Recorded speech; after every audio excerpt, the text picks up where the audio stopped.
أعوذ بالله من الشيطان الرجيم بسم الله الرحمن الرحيم رب هب لي من الصالحين فبشرناه بغلام حليم فلما بلغ معه السعي قال يا بني إني أرى في المنام أني أذبحك فانظر ماذا ترى قال يا أبت افعل ما تؤمر ستجدني إن شاء الله من الصابرين فلما أسلما وتله للجبين وناديناه يا إبراهيم قد صدقت الرؤيا إنا كذلك نجزي المحسنين إن هذا لهو البلاء المبين وفديناه بذبح عظيم وتركنا عليه في الآخرين سلام على إبراهيم آمنت بالله صدق الله العظيم وصدق رسوله النبي الأمي الكريم ونحن على ذلك من الشاهدين والشاكرين والحمد لله رب العالمين قال الله تبارك وتعالى في شان حبيبه مخبرا وامرا إن الله وملائكته يصلون على النبي يا أيها الذين آمنوا صلوا عليه وسلموا تسليما اللهم صل على سيدنا مولانا محمد وعلى آل سيدنا مولانا محمد وبارك وسلم اللهم صل على سيدنا مولانا محمد وعلى آل سيدنا مولانا محمد وبارك وسلم اللهم صل على سيدنا ومولانا محمد وعلى آل سيدنا ومولانا محمد وبارك وسلم. اللہ رب العزت کی حمد و ثنا کے بعد اور پاک پیغمبر صلی اللہ علیہ وآلہ وسلم کی بابرکت منزہ اور کریم ذات پہ ہدیہ درود و سلام پیش کرنے کے بعد نہایت واجب الاحترام معزز سامعین، بزرگوں، دوستوں، عزیز بھائیوں، ماہ ذی الحج اور حضرت ابراہیم علیہ السلام کی قربانی کی یاد کے لمحات اور پھر سنت ابراہیمی ادا کرتے ہوئے جانوروں کا اللہ کی راہ میں ہدیہ پیش کرنا، کئی طرح کے سوالات انسان کے ذہن میں اٹھتے ہیں کہ جو اولاد انسان دعائیں مانگ مانگ کے، منتیں کر کے اللہ تعالیٰ سے طلب کرتا ہے، اسی اولاد کے گلے پہ چھری رکھ دینا، اس کو ذبح کرنے کے لیے تیار ہو جانا۔ یہ جان جس کی ہمہ وقت ہم حفاظت کرتے ہیں، گرمی سے بچتے ہیں، سردی سے بچتے ہیں، کہیں لو نہ لگ جائے، وہ جان آگ میں اگر کودنا پڑ جائے تو کود جائے انسان، اگر اپنے بیوی بچوں کو صحرا میں چھوڑنے کا حکم آ جائے، وہ بڑھیا جملہ ہے ابراہیم علیہ السلام کا، تو یہ واقعہ بہت بعد کا ہے۔ یہ سورہ ابراہیم میں تفصیل کے ساتھ اس کا ذکر ہوا ہے۔ غیر ذی زرع عند بیتک المحرم اسکنت من ذریتی بواد غیر ذی زرع عند بیتک، یعنی وہاں کوئی زراعت نہیں تھی، کوئی سبزہ نہیں تھا، کوئی پانی نہیں تھا، جتنی بھی زندگی کی نشانیاں ہیں نا وہ وہاں نہیں تھی۔ پانی زندگی کے لیے ضروری ہے، وہاں نہیں تھا، مکان نہیں تھا، سبزہ نہیں تھا، کوئی کھانے پینے کی چیز موجود نہیں تھی، اور اس صحرا میں اپنے معصوم بچے کو اور بیوی کو چھوڑ کے آ جانا۔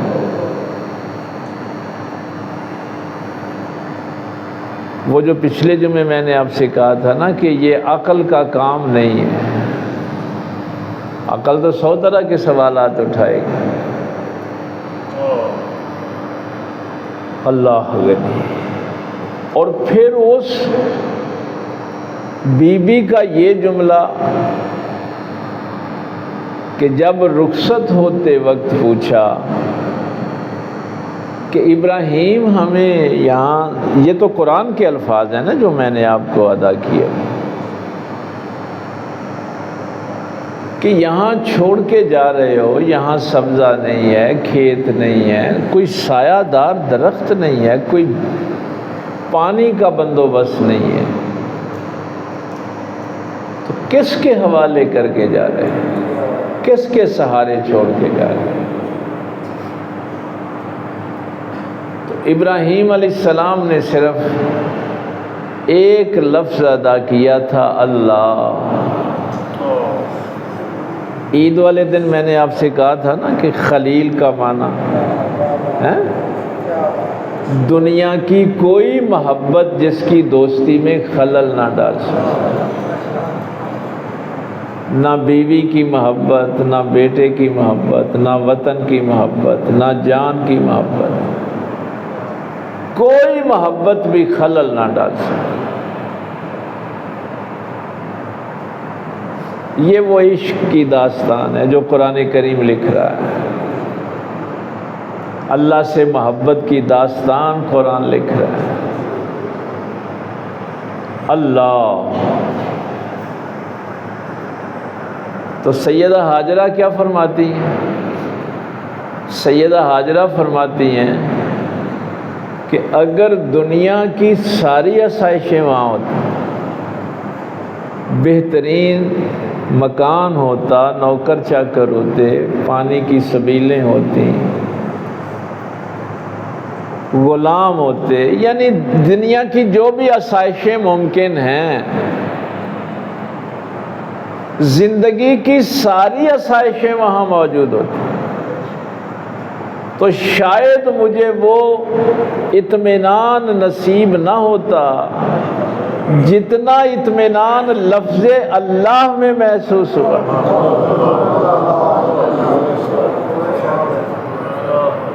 جب ابراہیم علیہ السلام نے فرمایا نا اللہ، تو جتنا میرے دل کو اطمینان اس لفظ اللہ سے ملا تھا شاید اور آسائشوں سے نہ ملا۔ اب کبھی یہ آیت پڑھیں نا آپ، الا بذکر اللہ تطمئن القلوب،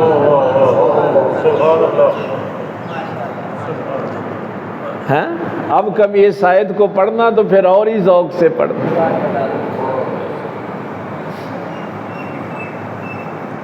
خلیل کا تو میں نے آپ کو عید والے دن عرض کر دیا تھا کہ دوستی کے لیے عربی زبان میں بہت سے الفاظ استعمال ہوتے ہیں۔ حبیب کا لفظ بھی دوستی کے لیے استعمال ہوتا ہے، صدیق کا بھی ہوتا ہے، رفیق کا بھی ہوتا ہے، لیکن اللہ تعالیٰ نے یہ خلیل کا لفظ اپنے ابراہیم کے لیے استعمال کیا۔ خلیل اللہ، اللہ کا خلیل، اللہ کا دوست۔ اور سادہ معنی کر کے میں نے آپ کو عرض کیا تھا کہ جس کی دوستی میں کوئی چیز بھی خلل نہ ڈال سکے۔ نارے نمرود میں جانا پڑتا ہے تو چلے گئے، یہ جان خلل نہیں بن سکی، بیٹے کی قربانی دوستی میں خلل نہیں ڈال سکی، بیوی بچوں کو صحرا میں چھوڑا ہے، دوستی میں خلل نہیں آیا۔ میں اس کی ظاہر ہے عربی زبان میں تو لغت کے اعتبار سے پھر بحثیں لمبی ہوتی ہیں، میں سادہ کر کے آپ کو ایک جملہ کہنا چاہتا ہوں۔ ہمارے اردو ادب میں بھی دوست پتہ کہتے کسے ہیں؟ آپ نے بڑی ڈیفینیشنیں سنی ہوں گی، لیکن ہمارے اردو ادب میں بھی ایک سادہ سی ڈیفینیشن بیان کی جاتی ہے، جس پر مکمل بھروسہ ہو اس کو دوست کہتے ہیں۔ جس پہ آپ مکمل بھروسہ کرتے، آپ کو کوئی آ کے کہے نا کہ تیرا دوست تجھے فلاں جگہ گالیاں دے رہا تھا، تو آپ کہتے ہیں میرے فائدے کے لیے ہی کر رہا ہوگا۔ مکمل بھروسہ ہو جس ذات پہ اس کو دوست کہتے۔ تو کیا ابراہیم علیہ السلام کا اپنے اللہ پہ بھروسہ تھا؟ غیر ذی زرعٍ، جہاں کوئی زراعت نہیں، کوئی سبزہ نہیں، یہ قرآنی الفاظ ہے، لیکن بھروسہ سیدہ ہاجرہ نے بھی اور حضرت اسماعیل علیہ السلام نے بھی بچپنے میں، کہ وہ اطمینان جو اس لفظ میں تھا، وہ اطمینان کیوں تھا؟ بھائی بھروسے کی وجہ سے تھا، اللہ پہ بھروسہ تھا اس لیے اطمینان تھا۔ اسی لیے قرآن کریم نے کسی اور کے لیے یہ لفظ استعمال ہی نہیں کرنے دیا۔ اور بھروسہ کرنا ہے نا تو صرف اللہ پہ کریں، باقی رشتوں پہ کرنے کی ضرورت نہیں ہے۔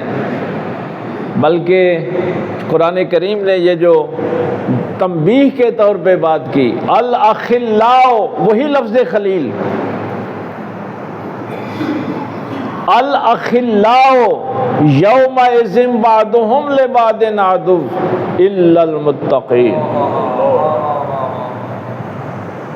یہ دنیا میں تمہیں جو خلیل نظر آتے آندے ہو نا، فلانا دے یاراں دا یار ہیں، انہوں ابا بھی چھڑنا پے نا یار واسطے، تے ابے نو بھی چھڑ دے، ایسے بھی ہیں نا یار، وہ جو یار کے لیے والدین کو چھوڑ دیتے ہیں، یار کے لیے اللہ کو رسول کو چھوڑ دیتے ہیں۔ وہی لفظ خلیل استعمال کیا قرآن کریم، الاخلاء یومئذ بعضهم لبعض عدو۔ یہ جو دنیا میں بڑے پکے یار ہیں نا، خلیل لیول کے یار ہیں، قیامت والے دن یہ بھی ایک دوسرے کے دشمن ہوں گے۔ ہول ناکی قیامت کی دیکھ کے اللہ سے شکایتیں کریں گے، یا اللہ اس دوست کی وجہ سے میں رشوت لینے لگ گیا تھا، سود لینے لگ گیا تھا، اس کی وجہ سے میں نے نماز چھوڑ دی، اس کی وجہ سے میں نے شراب پی۔ یہ دنیا کے خلیل اگر دنیا میں پکے ہیں بھی تو مرنے کے بعد نہیں رہیں گے، الا المتقین، سوائے ان لوگوں کے جن کی دوستیاں صرف اللہ کے لیے تھیں۔ نعرہ تکبیر، اللہ اکبر، نعرہ رسالت، نعرہ حیدری، حضور قبلہ عالم، واسطہ ناریہ نگر شریف۔ تو یہ چند دنوں کی دوستیاں، موت کو دیکھ کے یہ دوستیاں ختم ہو جاتی ہیں۔ موت کے آگے یہ دوستیاں نہیں ٹھہرتی۔ اب ابراہیم خلیل اللہ ہیں، ان کی دوستی اللہ سے برقرار کیوں رہی؟ اس لیے کہ اللہ پہ بھروسہ ہی اتنا تھا۔ بھروسہ کس بات کا؟ کہ جب اللہ دوست ہے تو پھر وہ جو کرے گا میرے لیے خیر ہی کرے گا۔ وہ اگر کہتا ہے نا کہ بچے کے گلے پہ چھری چلا دے تو میرا دوست میرے خیر کے لیے کہہ رہا ہے، میری بہتری کے لیے کہہ رہا ہے۔ اب وہ جملہ سمجھنا، جب جبریل نے آ کے کہا تھا کہ یہ میں فرشتے ساتھ لے کے آیا ہوں، یہ ہوا والا فرشتہ ہے، اس نارے نمرود کو حکم دیں یہ اڑا کے لے جائے گا، یہ بارش والا فرشتہ ہے، بارش برسے گی آگ بجھ جائے گی۔ اگر ان کو حکم نہیں دینا تو مجھے حکم ارشاد فرمائیں۔ ابراہیم علیہ السلام نے صرف ایک جملہ کہا تھا، جبریل کیا میرا اللہ مجھے دیکھ رہا ہے؟ آیا یار یہ محبت بھی کیا شے ہے، میرا اللہ مجھے دیکھ رہا ہے؟ جبریل نے کہا کہ ہاں اللہ تو دیکھ رہا ہے۔ فرمایا پھر تم سے کوئی حاجت نہیں، یہ بے نیازی ہے جب دوست میں مکمل اعتبار ہوتا ہے۔ تو اگر آپ کا بھروسہ نہیں ہے نا اللہ پہ تو ابھی اللہ سے دوستی شروع ہی نہیں ہوئی۔ ہاں اللہ کے ساتھ ابھی تعلق شروع ہی نہیں ہوا اگر اللہ پہ بھروسہ نہیں ہے۔ ان الذین قالوا ربنا اللہ ثم استقاموا، وہ جن لوگوں نے کہا اللہ ہمارا رب ہے اور پھر اس بات پہ ڈٹ گئے، تتنزل علیہم الملائکہ، ان پہ فرشتے نازل ہوتے۔ ان آیتوں کا میں نے عید والے دن تو تھوڑا سا ترجمہ آپ کو سنا دیا تھا، آج ایسا محسوس ہوتا ہے کہ تمہید میں ہی وقت گزر جائے گا۔ کبھی کبھی آپ نا سیاسی سطح پہ یا انٹرنیشنل سطح پہ ملکوں کے جو تعلقات ہوتے ہیں وہاں ایک لفظ سنتے ہیں نیشنل انٹرسٹ، قومی مفاد، یعنی ہر ملک جو فیصلہ کرتا ہے اپنے قومی مفاد کو دیکھ کے کرتا ہے، اسی سے ہماری خارجہ پالیسی چلتی ہے۔ میرا کیا فائدہ، میرے ملک کا کیا فائدہ، اس فائدے کو دیکھ کے ہم دوستیاں بھی مناتے ہیں اور دشمنیاں بھی بناتے ہیں، انفرادی سطح پہ بھی اور اجتماعی سطح پہ بھی اور ملکوں کی سطح پہ بھی۔ اب یہ مفاد دو قسم کے ہوتے ہیں.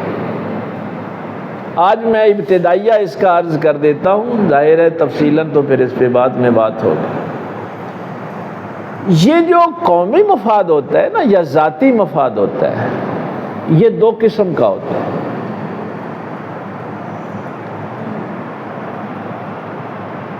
اس کو قرآن کریم کی زبان میں اگر آپ سمجھنا چاہیں کہ ایک ہے تمہاری آخرت کا مفاد اور ایک ہے اس دنیا کا مفاد. یہ میں قرآن کریم کا ابھی اس زبان میں بات کر رہا ہوں. دنیا والے تو دیکھیں گے کہ ہمیں ظاہر ہے دولت کہاں سے حاصل ہوگی، ہماری طاقت کہاں تک بڑھے گی، یعنی اس دنیا کے حوالے سے وہ قومی مفاد کو یا ذاتی مفاد کو دیکھتے ہیں. قرآن کریم کہتا ہے کہ انسان دو قسم کے ہیں. اور یہ جو علوم القرآن کے لوگ ہیں انہوں نے یہ بات کہی ہے کہ قرآن کریم کا 1/4 حصہ جو ہے نا وہ عقیدہ آخرت پہ ہے.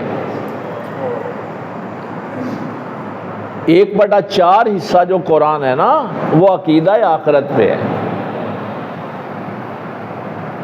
آگے سے آپ اندازہ کر لیں کہ اس عقیدے کی کتنی اہمیت ہے. اب قرآن کہتا ہے کہ تیرا جو بندہ مومن کا جو مفاد ہے وہ ہے اس کی نجات پہ. اگر قیامت والے دن اس کی نجات ہو جاتی ہے، مغفرت ہو جاتی ہے تو وہ کامیاب ہے، اور اگر اس کی قیامت والے دن آخرت میں نجات نہیں ہوتی تو وہ ناکام ہے. یہ میں ابتدائیہ اس کا عرض کر رہا ہوں. اب اس دنیا میں یہ دونوں قسم کے انسان، ایک وہ جو اپنی آخرت کو پہلے نمبر پہ رکھتے ہیں، آخرت کا مفاد پہلے نمبر پہ اور دنیا کا مفاد دوسرے نمبر پہ، وہ انسان ہوتے ہیں اللہ کے دوست. وہ فساد نہیں کرتے، وہ ظلم نہیں کرتے، وہ کسی کو تکلیف نہیں دیتے، اس لیے کہ وہ دنیا برباد کر کے بھی اپنی آخرت بچاتے ہیں. اور دوسرے وہ ہیں جو کہتے ہیں دنیا نمبر 1 پہ ہے، آخرت 2 نمبر پہ. پہلے میں اپنی دنیا کا مفاد دیکھوں گا، پھر آخرت کی بھی دیکھی جائے گی. اب یہ جو دنیا کو نمبر 1 پہ رکھتا ہے، اس زمین پہ سارا فساد اس انسان کی وجہ سے. وہ قتل بھی کرے گا، وہ بہن بھائیوں کا بھی مال کھا جائے گا، وہ ماں باپ کی بھی گستاخی کرے گا، وہ سود بھی لے گا، وہ ظلم بھی کرے گا. اس لیے قرآن کریم کا اتنا بڑا حصہ عقیدہ آخرت پہ رکھا گیا ہے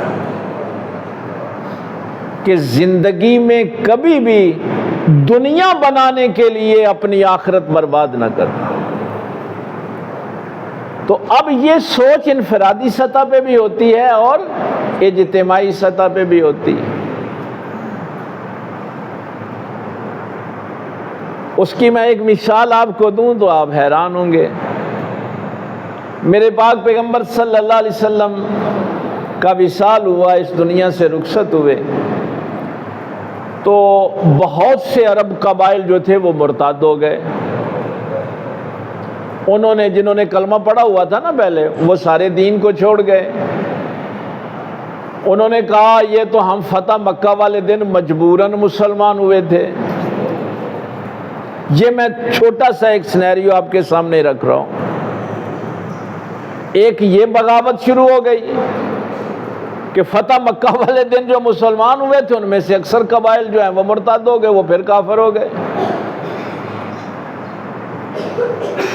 ادھر کچھ لوگوں نے زکوٰۃ دینے سے انکار کر دیا.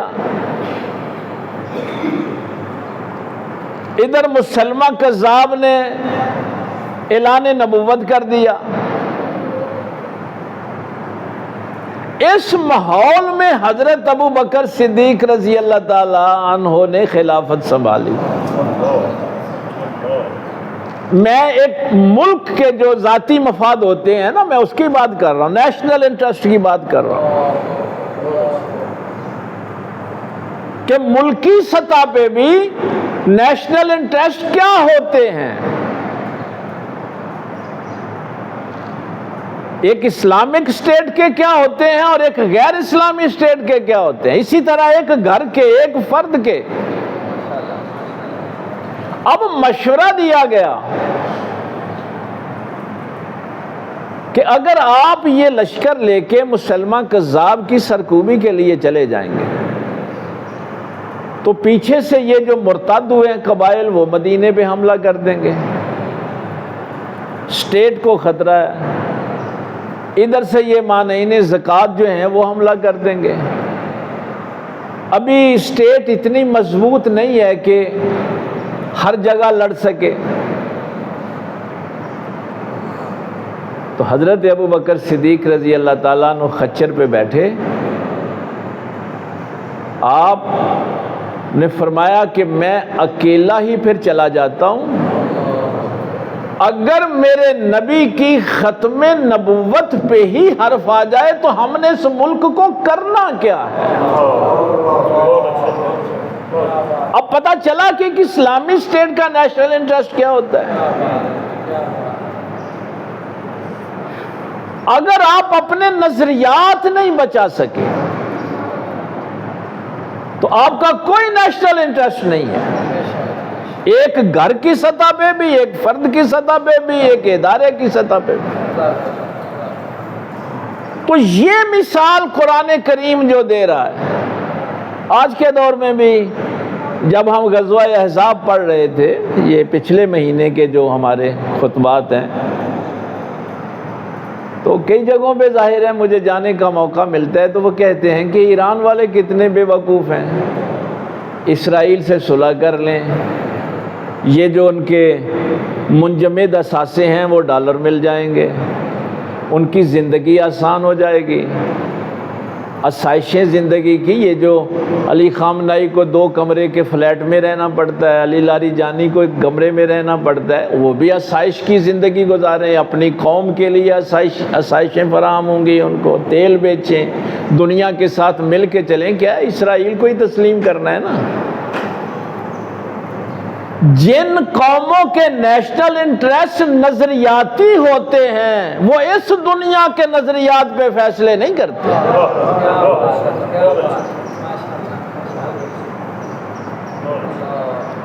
اب اس دن والا خطاب آپ کو یاد رہے گا نا کہ آخر فیصلہ تو خندق پہ ہی ہوا نا۔ تو یہ واقعات لکھنے کا اصل مقصد یہ ہوتا ہے کہ آپ جب فیصلہ کرتے ہیں تو اپنی آخرت کو دیکھ کے کرتے ہیں یا اس دنیا کو بنانے کے لیے کرتے ہیں۔ تو ابراہیم علیہ السلام نے جو فیصلے کیے وہ کس بات پہ کیے؟ اپنا نظریہ بچانے کے لیے۔ اس لیے میرے اللہ نے ان کو پھر رتبہ اتنا بڑا عطا کیا۔ وَإِذِ ابْتَلَىٰ إِبْرَاهِيمَ رَبُّهُ بِكَلِمَاتٍ فَأَتَمَّهُنَّ، ہم نے ابراہیم کو ہر طرح سے آزمایا۔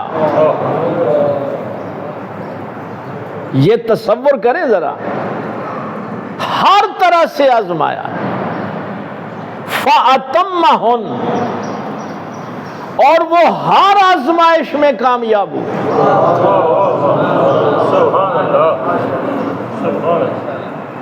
بھائی ہمارے ہاں تو یہ ہے نا کہ ہمیں آزمائش سے نہ گزرنا پڑے۔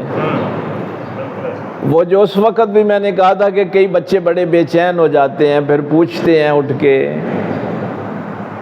کہ یہ اسرائیل کو اللہ کیوں نہیں مارتا، یہ امریکہ کو اللہ تباہ کیوں نہیں کرتا۔ ظاہر ہے بچے بے چین ہو جاتے ہیں، بلکہ الحاد کی طرف چلے جاتے ہیں۔ یہ کشمیر پہ اتنا ظلم ہو رہا ہے، اللہ ہندوستان کو، مودی کو کیوں نہیں مارتا؟ تو میں نے اس وقت بھی آپ سے کہا تھا کہ آزمائش اللہ کی نہیں، آزمائش تمہاری ہے کہ تم ظلم کے خلاف کتنا کھڑے ہوتے ہو۔ اللہ نے آزمائش تمہاری رکھی ہے۔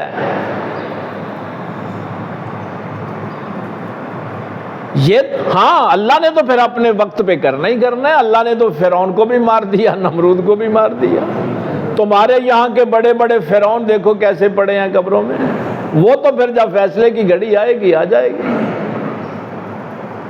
بات تو یہ ہے کہ تم ظلم کے خلاف کتنا کھڑے ہوئے۔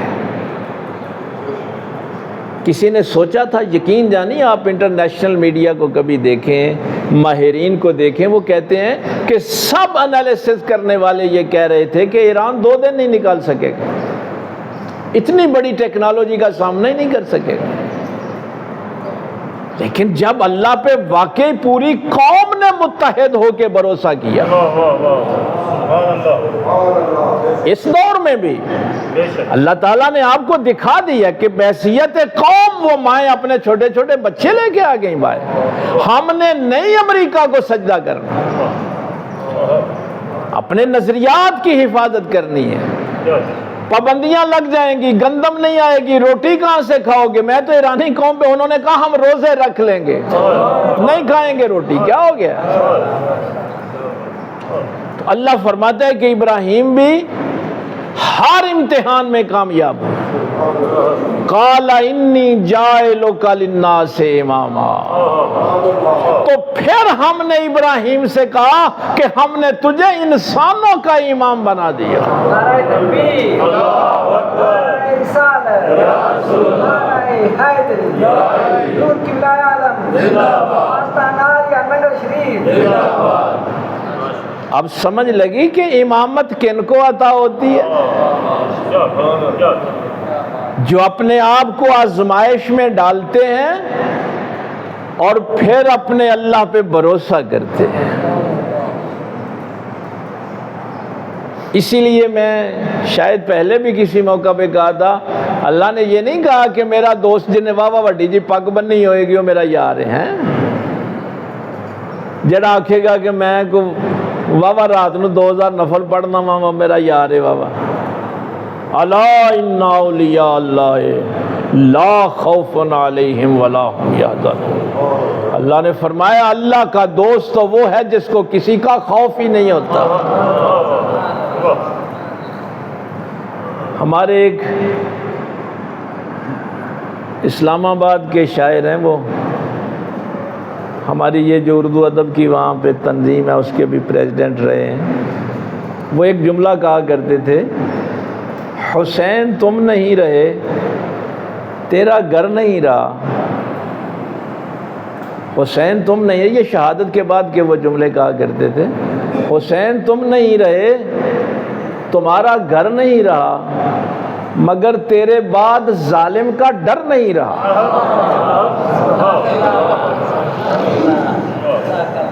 کیا شان ہے کربلا والوں کی بھی ہے۔